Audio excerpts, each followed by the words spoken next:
Dutch company, specialized in geographical information. We try to do everything with geospatial data. I'm part of the small research department, and I'm particularly interested in using the concept of linked data in relation to geographical data.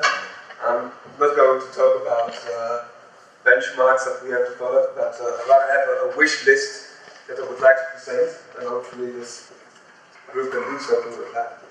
So, geographical data is data about where things are on the Earth. Some people say it's also about where things are on Mars or the Moon, but let's talk about Earth only. In recent history, we've seen that geographical data, the handling of geographical data, is well established in relation to data in SQL databases, and it is emerging in RDF databases. I hope that enhancing or creating benchmarks for testing geographical information will speed up that process.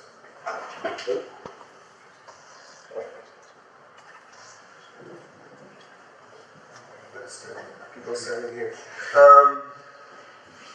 Two kinds of geographical data could be distinguished based on the basic data type: textual data and numerical data.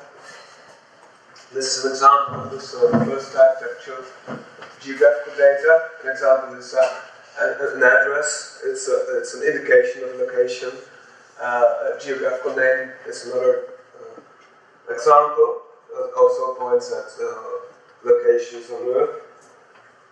But these types of data don't need any special basic data type, so I will skip talking about these. I don't think any special benchmarks are needed for this type of data.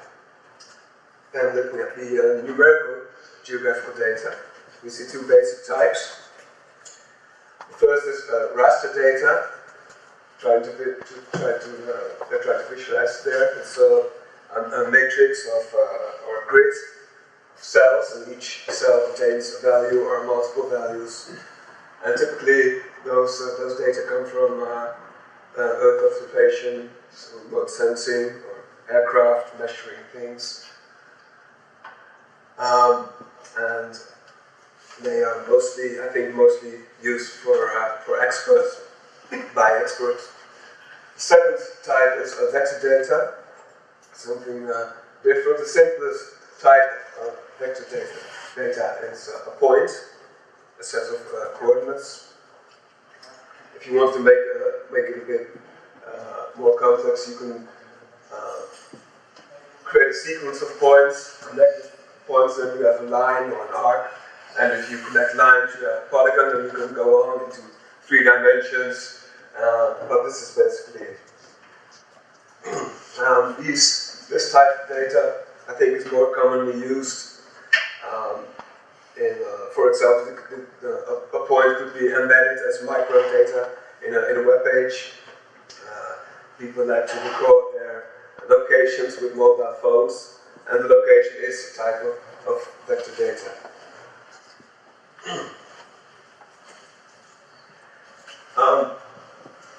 In SQL databases, there is support for raster data, not as much as vector data, but it's there. What you can see is that database vendors usually first have support for vector data, and then maybe they add support for raster data. And typically a rectangle of grid cells is stored as a single database object, and other columns in the table are used to store data to be able to interpret the data, like what exactly do the values in the grid cells mean, what is the location on Earth that is covered by the grid, etc. Vector data in a traditional relational database management systems. I think all major vendors have incorporated support for this.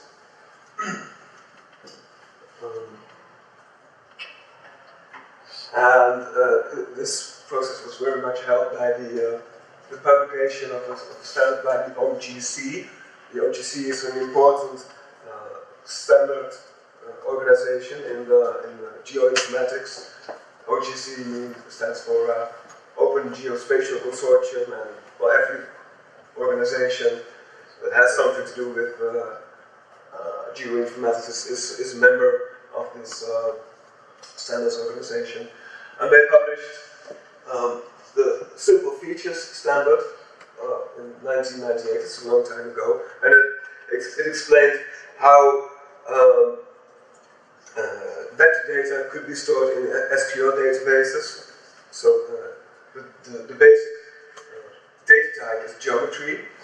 This is something that exists next to other data types in SQL databases like booleans and integers and text strings. Basic data type geometry, and it has several subtypes to be able to distinguish between points and polygons or multi-polygons. And moreover, also this data type comes with operations that can be used with this data type, like the data type number has operations to subtract or multiply numbers. Text strings can be converted to uppercase, lowercase, substrings can be found, and the geometry data type has its own operations.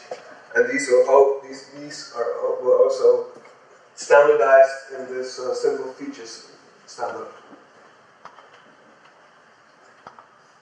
Points, lines, polygons, multi-lines and multi-polygons are just single objects that consist of multiple points or lines or whatever. Examples of geometry functions, so operations that can be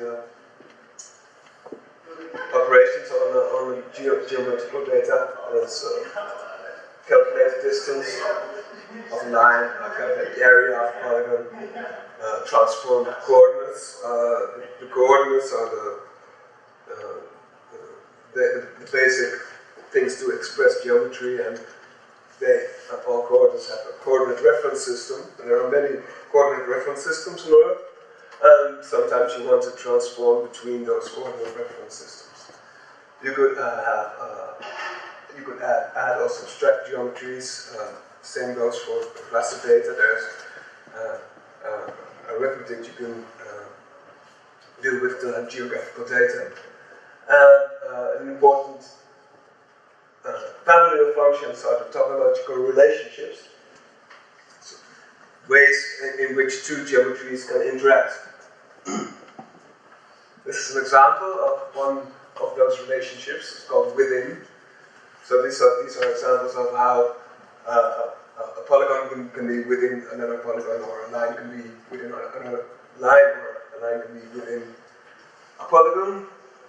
Another relationship is named touches. And so we see some examples here of the touches relationships, the touches relationship between different types of geometry. So that is how it is handled in SQL databases. And on the semantic web and linked data, there has also been some progress. Notably, in 2003, the W3C published a simple vocabulary to deal with simple geometries, the basic geo vocabulary. You can see an example here.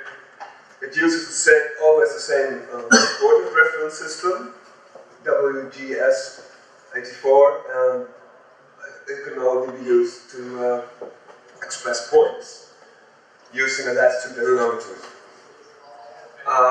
It's very simple, but can be used for many applications. But real lovers of geographical information do find it too limiting. Schema.org has also published a vocabulary specification for geographical information, something more than points on this, also boxes, circles, lines, and polygons, are specified in the geoShape class. And in 2009, some people, also people from the world of geoinformatics, started extending the basic geo vocabulary, which allows specifications that this is a notation of a line string using elements defined as basic geo points. So a string of basic geo points becomes a line string. In 2012, finally the Open Geospatial Consortium, the big standards organizations and the standard organization in geoinformatics came up with something called GeoSparkle, and it kind of ties the existing OGC specifications to linked data. It didn't build on basic geo, but it used the existing ways of dealing with geoinformation in the OGC. In this example, you can see that the notation is different. This is a single literal consisting of a string of coordinates, and this format is called WKT, well-known text.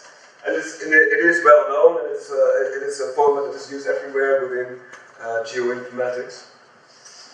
And this has become a very popular vocabulary, especially for those who are already accustomed to working with OGC standards. That is, people who are already accustomed to working with geoinformation data, geographical data. Also, you can see in this Sparkle query that there is a function is used, SF within, that is the topological relationship that I saw earlier. So this GeoSparkle vocabulary also standardizes not only the data types, but also the things you can do with the data. Current situation is that there are many vocabularies, many ways of how people feel that geographical data should be expressed in the web of data, but they seem to be converging. Recently, we notified that the OGC and the W3C are considering some kind of cooperation to come up with common shared standards, and we also see that software implementations are emerging. Notably, Virtuoso has support for geographical information now, and also Oracle Spatial has been renamed to Oracle Spatial and Graph, meaning that they also have merged spatial information and graphs RDF. I think this means this is an ideal moment for having benchmarks for this type of data. And I hope this will mean that in the near future, geographical data will be a first-class citizen in the web of data next to already accepted data types like strings and types and numbers. This means I have 5 minutes left. Yes. On this discussion.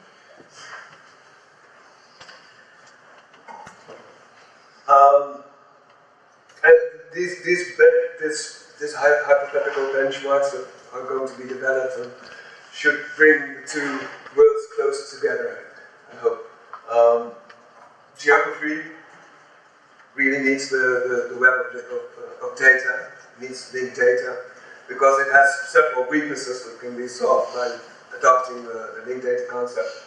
Some of these weaknesses are that the handling of dataset metadata is not that good. Semantics are a problem, very isolated, and discovery and access to data also suffering from isolation of different islands of data exist, but they aren't really well interlinked. On the other hand, the web data could really use incorporation of geographical data, because it means there are lots of data will become available, lots of people will be wanting to develop new applications and services using linked data and geographical data, and there will be improved connectivity between data and data sets because of topological relationships which only exist in geographical data. And these relationships, well, they could be expressed explicitly or implicitly, but they do provide an extra level of linkage between data, and that is something that is important for the web data. So, now, and this is the final slide. This is the actual wish list I would like to present, and hope to get some feedback on.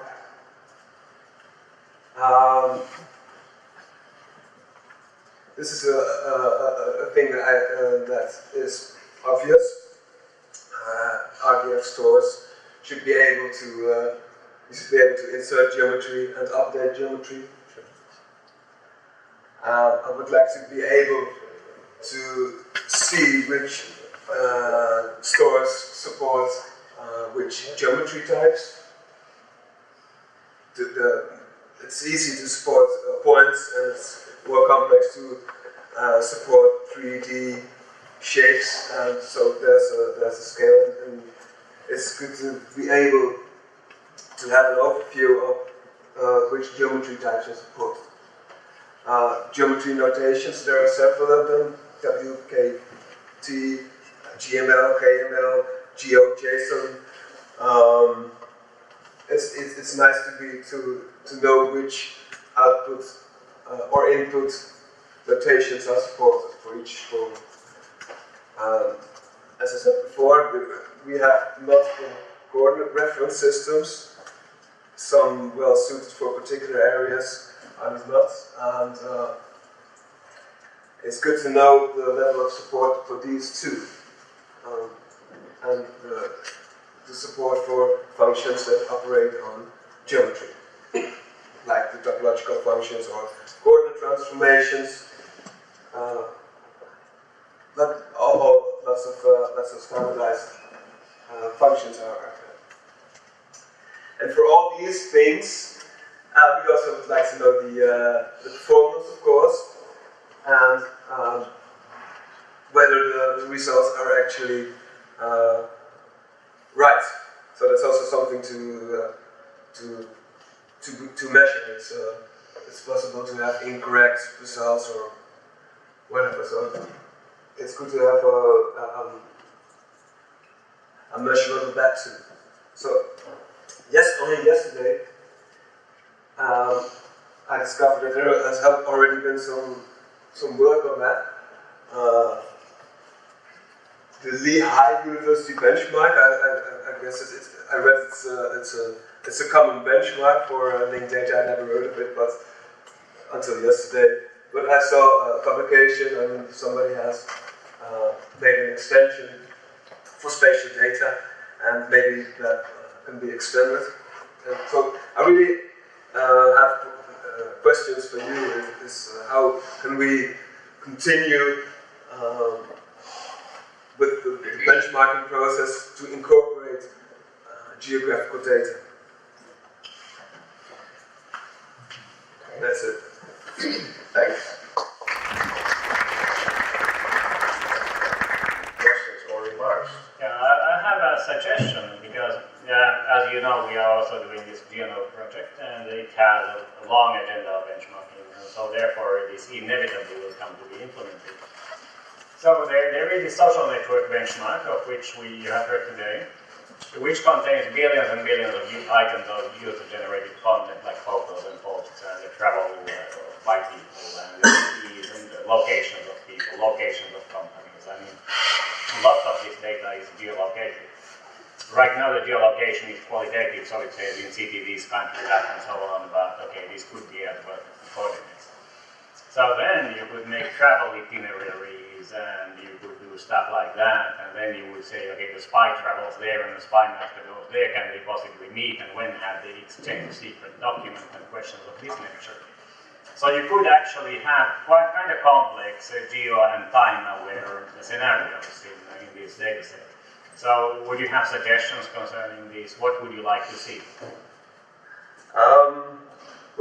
At least something more than just points.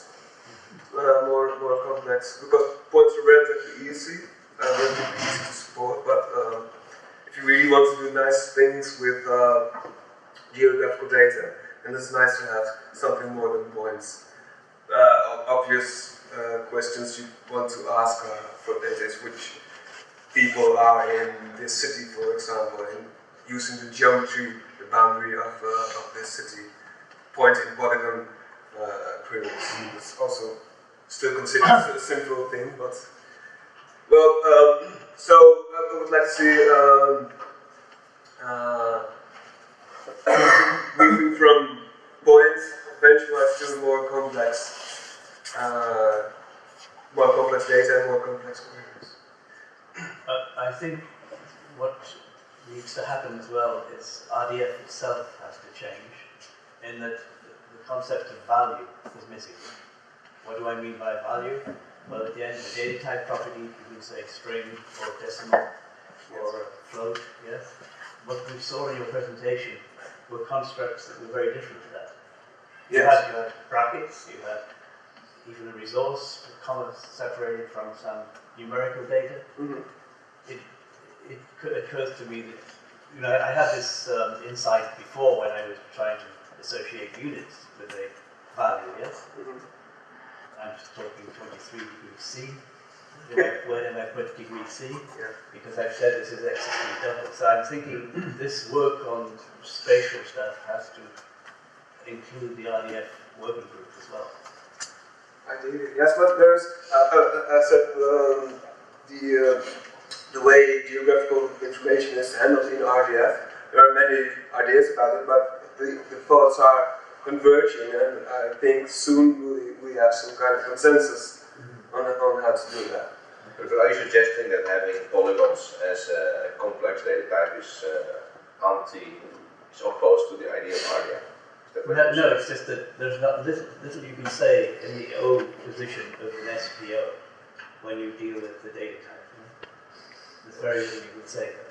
And here we see more going on, yeah? Yeah. What is that? Well, I mean, you have the OGC data type, which is this polygon or multi-polygon or what have you. And then this has a spatial reference ID, so it says what coordinate system it's in. So it's kind of self-describing.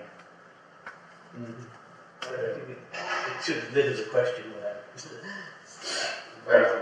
it is an important question, and of course it needs to be resolved before you can really start benchmarking. If there's no consensus on how to express geometry and all that. Just the fact that this is a double or a string. There was one more question there. Yeah, what we probably would not want is that there are too many things expressed in the object part of the subject, predicate, and object. For instance, I'm no big fan of wrapping GML in tuples, because it adds extra layers of information that I think should not be there. You can even express complete feature objects, including properties in GML, which I do not believe that geospatial vocabulary is intended for. Exactly. To clarify, GML is a geography markup language. It's a flavor of XML. It's also an OGC standard. It could be used to express geometry. But I think, if I look at all examples that exist in the real world, that WKT will be the most popular format, the most popular notation for. Exactly. I thought that kind of the community had passed this, but the OGC proposal was de facto going the way that people would do geometry. Is that not so? Well, the geospatial supports WKT and GML. Yeah. I think they had to support GML because it's an important standard in OGC, we couldn't be politically correct to ignore it. Essentially, they use GML just for well-known text support essentially two-dimensional geometry. So they are using GML just as a serialization for the geometric part. They are not using the application schemas or whatever has been built on top of GML. So it's just a serialization for representing 2- and 3-dimensional coordinates. Right. I was also, GML is also graph modeling language, that's why I was got confused for a second.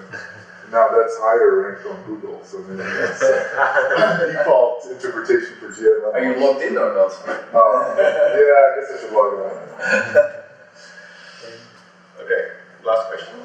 Regarding the really high, the extension of the really high benchmark, actually this was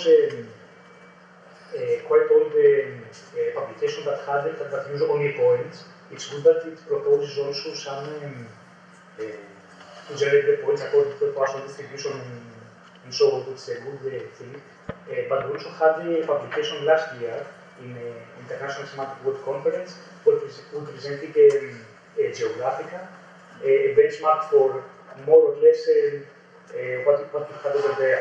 So, for example, we test all sorts of topological functions with all sorts of geometry types and so on, and also how could you combine geometric stuff with basic things that RDF has that are, let's say, more expressive than relational database. So, for example, how do you deal with geometries and named graphs and so on. But there's definitely more work to be done in this area. But at least some first steps have already been made. Right. In the interest of time, I would like Armando to thank you again.